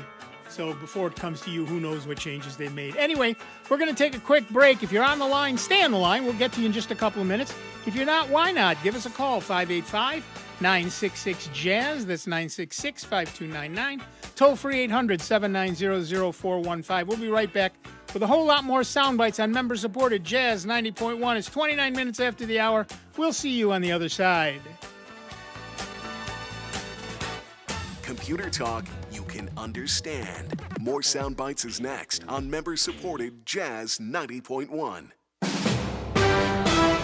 This is an NBC News Radio special report, the South Carolina primary. The South Carolina GOP primary is underway, and voters are speaking on the issues driving them to the polls. Lisa Taylor has more. Victoria Boynton Moore, who took part in a Black Women Voter Roundtable, says there are concerns about the overall political climate this year. It's divisiveness, it's opposition, it's social issues being politicized. The state's former governor, Nikki Haley, is polling well behind former President Donald Trump. Haley is vowed to stay in the race as Trump's last serious Republican challenger, but Trump has maintained a double-digit lead, including one poll that put him up by 35 points. Trump is rallying his base. Speaking in Rock Hill, South Carolina, he got the huge crowd fired up before the primary against Haley. We're going to win this state, and then we're going to tell crooked Joe Biden, you're fired. Get out of here. You're fired. Polls are open until 7 p.m. Eastern Time. This has been an NBC News Radio special report. I'm Dina Kodiak. Try growing your own onion transplants from seed started indoors.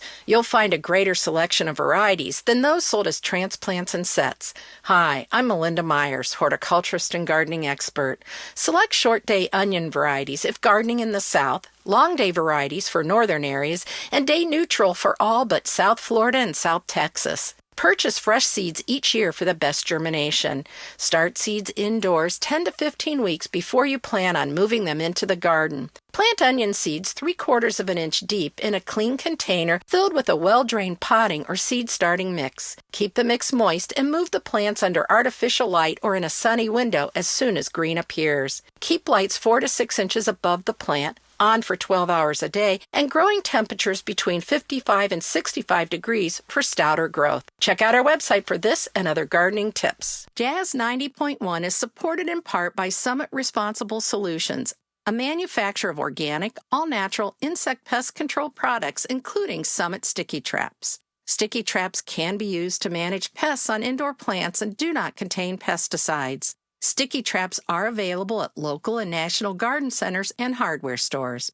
Information on how to control insect pests can be found at summitresponsiblesolutions.com. Jazz 90.1 is supported in part by our members and by the great courses How to Grow Anything DVD series hosted by Melinda Myers. The Great Courses How to Grow Anything series consists of 4 DVD courses that provide gardening tips and information on food gardening, landscape design and care, container gardening, flower, tree, and shrub care, and more. More information is available at melindamyers.com. That's melindamyers.com. Calling all veterans.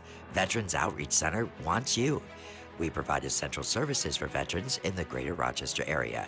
Get employment assistance, health and wellness support, residential services, food, clothing, and so much more. VOC, serving those who serve us for over 50 years. Visit vocroc.org or call 585-546-1081 today to learn more. And now your Jazz 90.1 weather. Some areas of lake snow to contend with early Saturday. Otherwise, clouds will give way gradually to some sunshine. It will be cold with that wind coming in out of the north. The high temperature into the low 20s. We could see a fresh coating to a scant inch of snow, especially along the 104 corridor, before the lake flakes fade. For tonight, we'll look for a mainly clear sky. It's going to be cold. The overnight low temperature in the mid-teens. Temperatures moderate nicely Sunday with a mixture of clouds and sun, the high in the mid-40s. I'm meteorologist Josh Nichols for Jazz 90.1. And currently right now, we've got a few clouds out there. 21 degrees out at the airport and 23 here at member-supported Jazz 90.1. Hi, this is Rankin Shaver. Join me tonight from 10 p.m. until 1 a.m. for Smooth Groove of member-supported Jazz 90.1.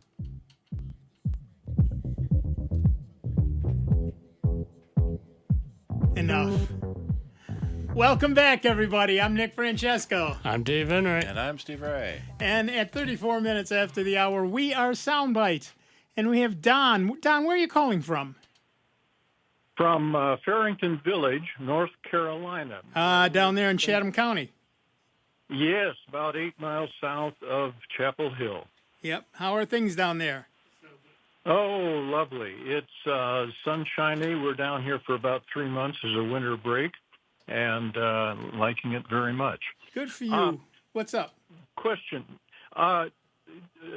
Last half hour before the break, you mentioned that there was a way of monitoring or finding out with on an iPhone who is calling, what they're calling about, etc. I didn't fully understand that. Could you provide some details on how to do that? It's a new feature in iOS 17, I think it was. When you get a phone call, it will show you the caller ID on screen and give you the option of answering the call or sending it to voicemail. If you tap the voicemail button, it will transcribe on screen the message the person is leaving. So if you see it say, hi, this is your mom, give me a call, you can say, oh, I want to answer. So it transcribes in live time if you say send it to voicemail? Yep. Yeah, it's called live voicemail.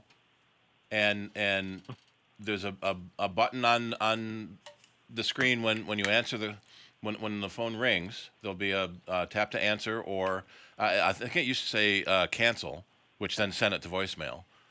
With iOS 17, it now then sends it to voicemail.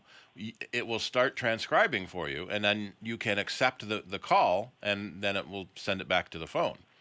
So if it is someone you want to talk to now, you can... okay, or you can simply continue and get a transcription of the entire call. Right, the way the voicemail normally works.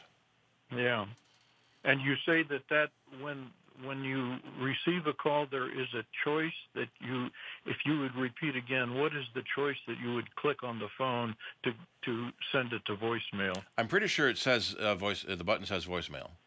I'm looking at the screen, and they don't have the initial picture of the button. Now, you do have to have iOS 17 or greater. So depending on how old your phone is, it may not have this. Well, I'm wondering if my iPhone is a lower model, whether it's capable of this iOS 17.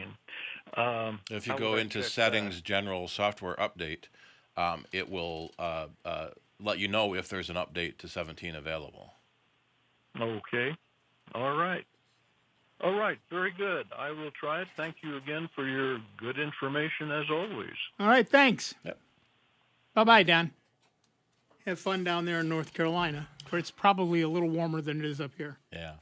One of the early features of the iPhone was what Apple called visual voicemail. So normally you don't answer the phone, the person leaves a recording, and that you listen to. Back to the very first iPhones, it would transcribe that recording and let you see the text.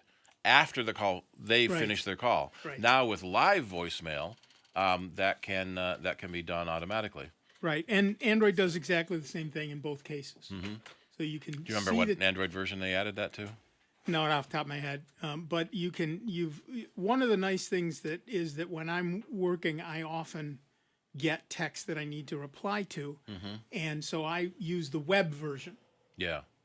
And it does the same thing. You can, not only can I type at the keyboard and send it from my desktop, but also I can see transcripts. Yep. From voicemail, so that's kind of nice. All right, back to the phones. Our next caller is Bill from Greece, New York. Hi, Bill. What's up? Great show, guys. Love you all the way. Thanks. Yeah, I've been trying to fool around with a mini PC and a television set, and this third week I'd call you back to how it worked out. I took it apart and pulled the NVMe and shoved in a 2.5 SSD, and then I booted into Linux. And then I put it back together and put the NVMe back in. And now when I turn it on, it boots into Linux. And if I push F7, it goes to a boot up screen. I can run Windows. This is Windows 11 Pro. Nice. And, I don't have any problems with secure boot or anything. And I got my choice. Cool. Nice. Very, very nice. Yeah, we talked about that last week, and we said it would probably work out fine. Yeah. Yeah, it did. Little tricky. Dave was pretty good on telling me to watch out for a surface that isn't level, because I was going to use my keyboard thing, so I put a towel down. I also found out it really helps to have a headlamp.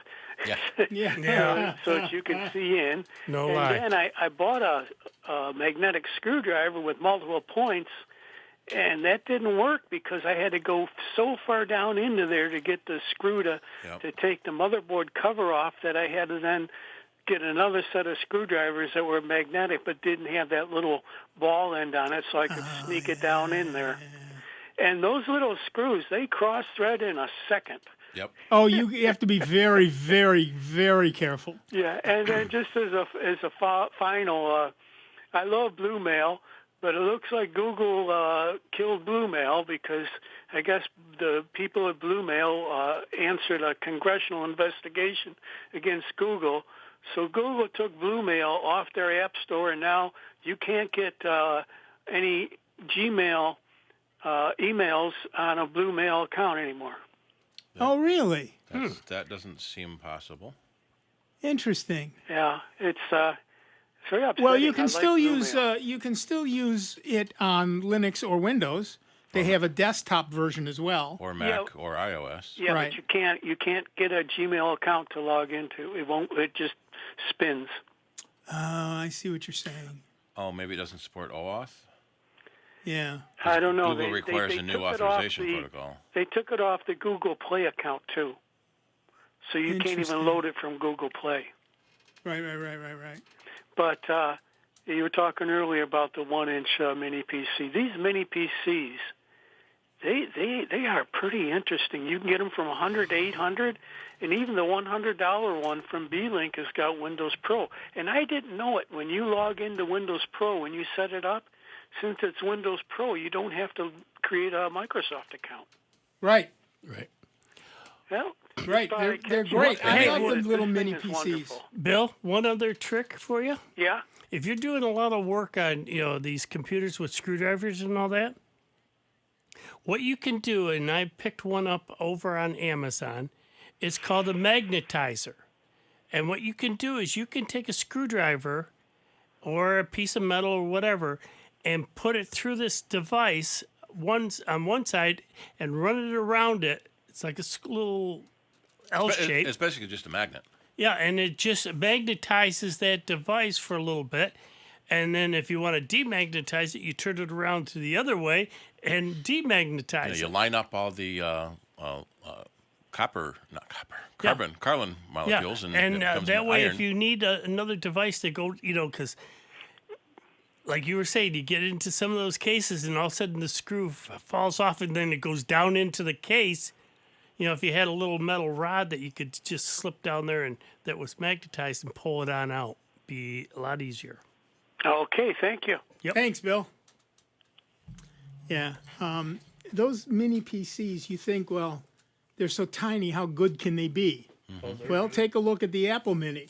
Yeah. It's tiny, but it's good. And you're putting a CPU in it. They're tiny already. That's right. It's not.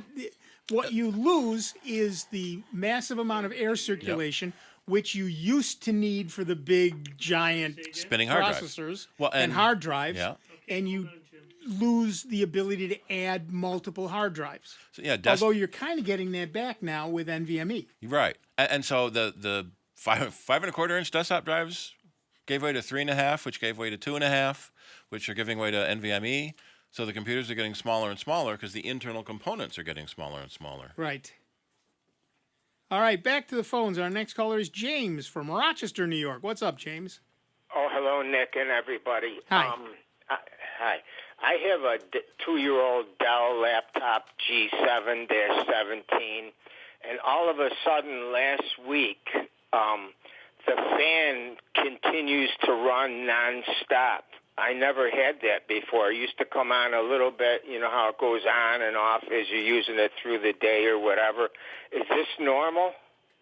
When a machine is a little older and it might get a little dirty and the fan is no longer as efficient as it used to be, it is absolutely possible that it will run longer. You might try looking to see if that fan is blocked with dust. And clean that out. That might help. Getting unscrew the back then? And Right, where the fan is on the back or on the bottom, depends on the model you've got. The other thing you can do is the surface that you're on, if that's dirty or blocking ports, that's a problem. Like you've got it on a mat of some sort. No, I use a jacked up cooling pad, and I have some in the four corners jacking it up about almost 3/4 of an inch because I know it's supposed to stay cool under there. I lifted it up. It's hard to tell looking at it or whatever underneath. I slightly vacuumed it.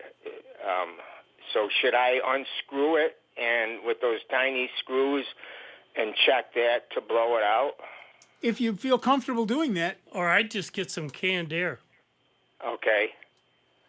Canned air, you can blow out the keyboard. You have to be a little careful with the compressed gases when you're trying to blow out a circuit board, like inside the computer, because sometimes moisture. Yeah, you get moisture. When the air is compressed, and when you spray it out, it decompresses and sometimes can form moisture. That's why I say don't unscrew it. Use a canned air. Yep. It's got a nozzle on it, and just blow around the fan area. Don't go, like Steve was saying, inside there, because you could short something out. Yeah, if that doesn't work, then I should probably take it to a shop. Probably. But wait a minute, is it causing you any problems? Like Nick was saying, if it's an older machine... It's only 2 years old. I don't know. Well, it depends. If it's really loud and bothering you, it could just be a bad fan. Yeah. And if it's really bothering you, take it to a shop and have them fix it. But if it's not, if it's just running and it's not disturbing you, leave it. One thing you might want to do is open the process viewer. So the fan is running fast for a reason. Is it because it's full of dust and not as efficient in cooling? Or is there a runaway processor overtaxing the processor?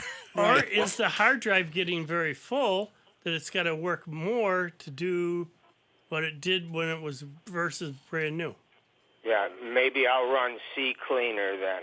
I don't know. That will help, but as Steve said, also run your antivirus. If you got caught by something and somebody's using your machine to do data mining or cryptocurrency, it will overtax your machine horribly. So make sure your antivirus is up to date and working. How much hard drive space do you have left? I'm not sure, but I don't have a lot of stuff on it. And my virus thing is Kaspersky. I've used that. Kaspersky. Yeah, Kaspersky is good. Yep. Yeah, I've never had a problem or hacking or anything. It's a little bit warm in the back when I put my hand back there. That's usually where the warm air comes out. Yeah. All right, I'm going to try that. It's not causing me any problems, but I just noticed it's running like almost all the time. Sure. No, I understand that. Also, if it's in a window and the sun is shining on it. No, it's not that. And like I say, I have the cooling pad. All right, let me try those solutions you suggested. I appreciate it. Good luck, James. Thank you. Yep. Bye-bye. Yeah, when it's a fan like that, it could be mechanical in a bad fan or a blocked fan. It could be a runaway process, as Steve said. Or it could just be, we've seen people who have, my machine crashes every afternoon at about 2:30. Sitting in a window, the sun comes over, overheats it, it shuts down. Yep. That happens. Yeah. And so we've seen that more than once. So you've got to be aware of your environment as well. So. And to the previous caller who was talking about Blue Mail, I just installed Blue Mail, and it took my Google address, gmail.com address okay. Oh, interesting.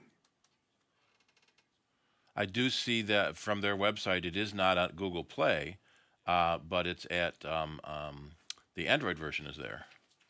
So maybe they took away the Chrome version and not the Android version? Well, no, you wouldn't need it on Chrome, would you? She says Honeyoe.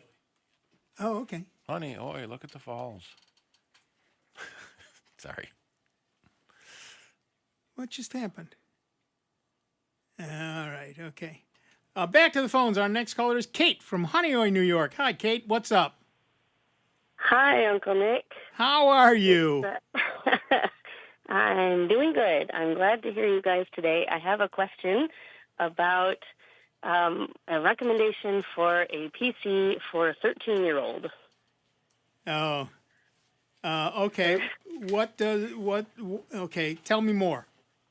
Okay, so he has a school-issued iPad, but my husband and I are not Mac people, and he's expressed an interest in having his own, computer laptop thing.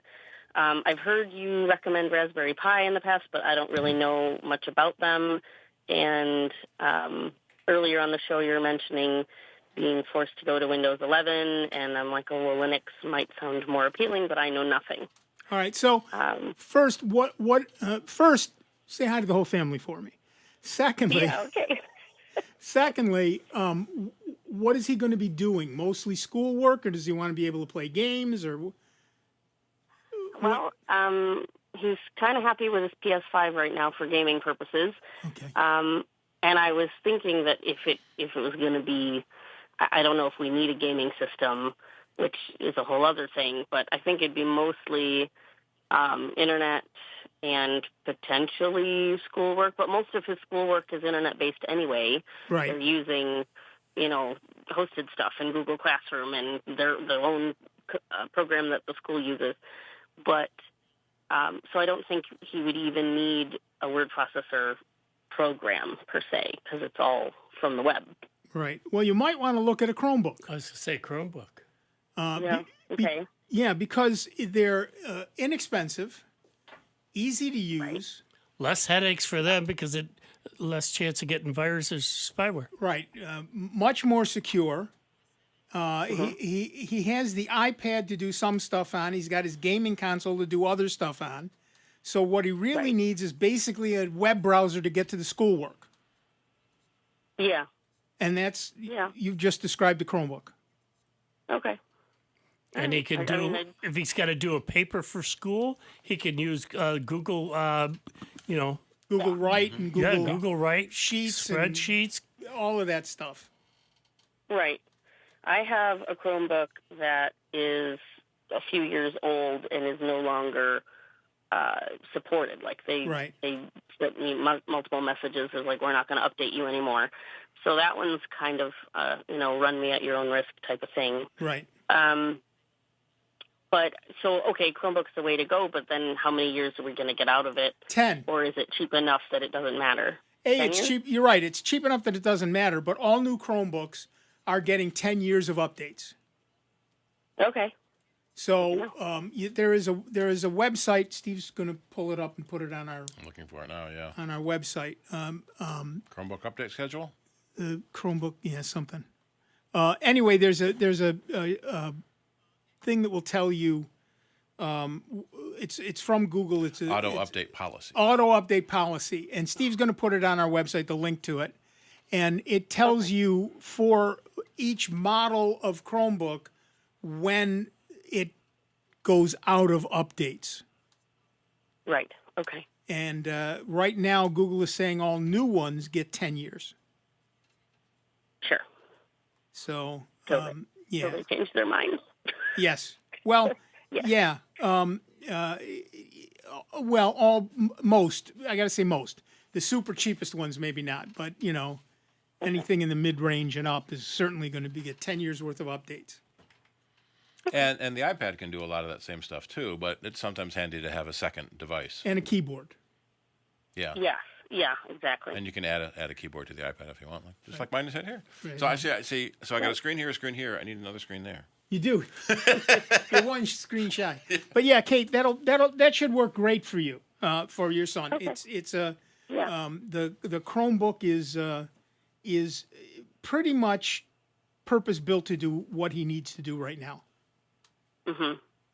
And now my dad gifted him a camera at Christmas and was saying, "Hey, so what computer are you going to put all of his photos on? The 5 bajillion photos that he anticipates Eric, taking over the next many years. And like, I don't even know. I mean, we have a super old desktop that was like a refurb from some company, and I got it off Newegg or whatever. And that can hold photos. But I'm thinking just an external hard drive would be a fine place to just keep all his And photos. you could connect those as well. Also, if you are an Amazon Prime customer, if you're an Amazon Prime customer, you get free unlimited photo, excuse me.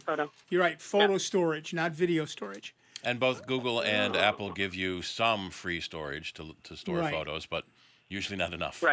Right, but so far at least at Amazon, if you are already a Prime customer, you just put the app on the thing and then point it at all your photos and up they go.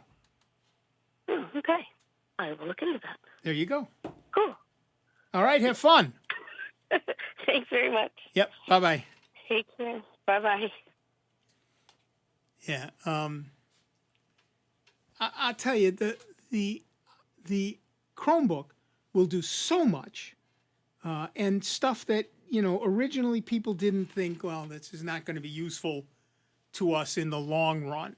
And by the way, a Chromebook that is out of warranty is still secure and will still do stuff. It just doesn't get updates to do new stuff. So, it's not that it is suddenly throw it away. It is use it with a little bit more caution, but you can still use it without a problem.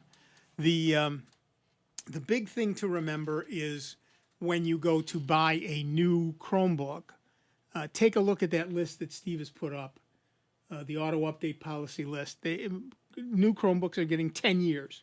And it's quite unlikely that you'll keep your Chromebook for 10 years. And most of the time, I'd also expect the site you're buying the Chromebook from is going to say what their policy is. Right. In addition, by the way, there's a whole issue of what do you take to college, and what I see a lot of people doing is getting some sort of large desktop for gaming in their dorm room and taking a Chromebook to classes. Yep. You can take all the notes you want on the Chromebook. It's easier to carry around, simple, inexpensive. You drop it, you break it, you lose it, it's stolen, whatever. Who cares? But you've got a much better machine somewhere else, or in his case, he's got the gaming stuff and all of that for the other stuff that he wants to do. Chromebook, and a Chromebook does so much nowadays. It does all your web browsing. It does your word processing, your spreadsheet, all of that stuff. Most people who own an entire PC rarely get out of the browser anymore. I mean, yes, again, there's always Edge people, and there's always that one program that you cannot live without. But most people live in the browser nowadays. And so whether you're on a Chromebook or on an iPad or a laptop or a desktop, you're mostly in your browser. So why not just get a device that does the browser? All right, that's it. That music tells us we are done for another week. I want to thank everybody who called in. Thank you all so very much. I want to thank Dave Enright, Steve Ray. I'm Nick Francesco. Steve is playing with the things. I can't even do that. And we're done for another week. We will be back next week with a whole lot more of the longest running computer show in the known universe, Soundbites, right here on the truly great and truly grateful to you that we are member supported Jazz 90.1. See you in 166 hours. Be good to one another, will you?